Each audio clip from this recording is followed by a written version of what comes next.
Hey there, if you're joining me, this is the third video in a 4-part series for improving your financial future and your financial confidence. In this video, I'm talking about sticking to your budget. We've already laid the groundwork for creating your budget and your savings plan in the previous 2 videos. It would be a shame if all that hard work you put into your budget went to waste. You don't want to go back to your old money struggles and all that stress that we've been talking about.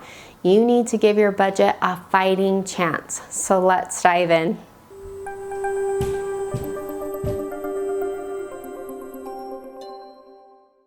I'm Cameron from Triggator, and I truly care about your financial success. I've lived with financial hardship before, so I am sharing with you how I manage my money in a way that gives me financial confidence and peace of mind. Be sure to hit the subscribe button so we can take this journey together and I can support you along the way. Now, you need to know that a budget is a living, breathing thing. It needs care to survive. Nothing is set in stone and it will need some adjustments. If you can accept this from the start, you'll be better prepared to handle setbacks because whether you like it or not, they are coming. So make a commitment to yourself that you will be able to stick to your budget for at least 3 full months to adjust it and get used to it. During that time, you'll see the little nuances that occur and you'll be better able to predict the needs of your family and what you can do better with your money, what's happening with your money so that you can make the best decisions on a daily basis. You might have a plan for the big things and the everyday living expenses, but it can be those little things that sneak up on you and you don't notice that literally give you a run for your money. It's okay, let your budget evolve. It's important to be realistic with your budget. What do you really need? Likewise, what can you realistically afford? Or in other words, be realistic about your income. You only have so much money before you start overspending. Before you make adjustments to your budget, do a self-assessment. Or if you're married or have a partner that you're working with, do the assessment together. This should happen weekly for a while, but at least after each pay period ends and before the new one starts. For the prior pay period, compare what your plan was to what you actually spent. This way you can see if you gave yourself enough money or if you were overspending in a category. Where was the overspending occurring and can you identify why? Maybe you really do need money in that category, or maybe you just need to control your spending more. Was it necessary or was it a splurge?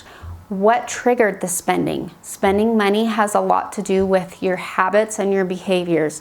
Don't beat yourself up for your mistakes that you've made in your budget because this might be new to you, but recognize what's happening with your money and the emotions that are attached to it. If you're in a bad place with your money, you'll never get into a better place without making some changes. Right now is the time to make those changes. There's not an instant cure, and in a lot of ways it can feel like things are getting worse. Take my word for it, living on a budget is not worse. It just feels that way because all of a sudden you are aware of what's really happening with your money. I've said this before, but awareness is necessary even if it hurts. Give yourself some time and some grace to learn and move forward. Remember, a bad financial situation will only be temporary if you stick to a plan and a system that allows you to make progress. You need a system to stick to a budget. How do you think a multi-billion-dollar company like McDonald's operates profitably with a lot of teenagers on the front end of their company? It's because there are systems in place. Systems take the guesswork out of your life and makes your job easier. There are a lot of financial systems out there, and in my honest opinion, you should use the one that works best for you. You won't stick to your budget if you have a system that you hate. If you're a pen and paper person, do that. I'm telling you that even though I created my own system for managing money. If you are looking for a system, then I recommend Triggator. Of course I do, I co-founded it.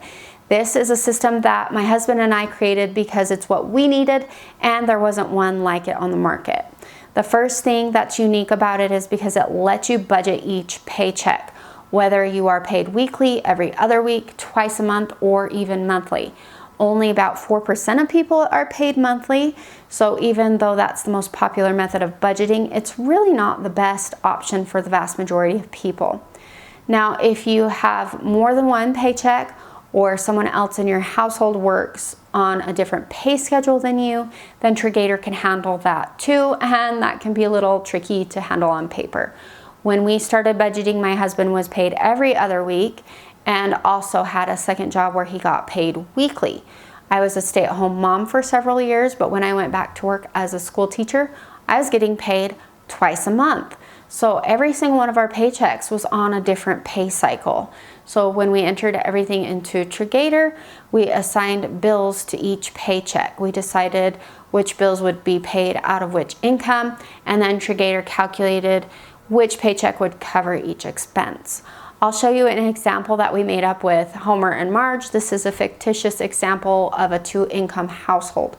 Marge once worked as a police officer, so we're working with that scenario. First, enter your incomes. Then enter the expenses and assign them to the person's income.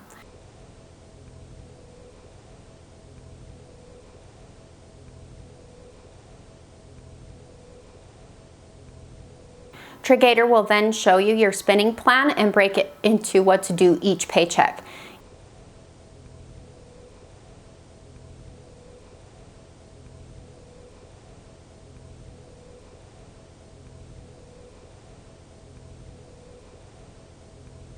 You can also link your bank account and mark transactions as they come in to make budgeting easier, which is something you can't do on pen and paper, just saying. Breaking our expenses apart like this really helped us to see what was going on with our money and helped us to make the best decisions. Triggator is also designed to help you with your savings goals like we talked about in the last video. You tell Triggator how much you want to save and by when.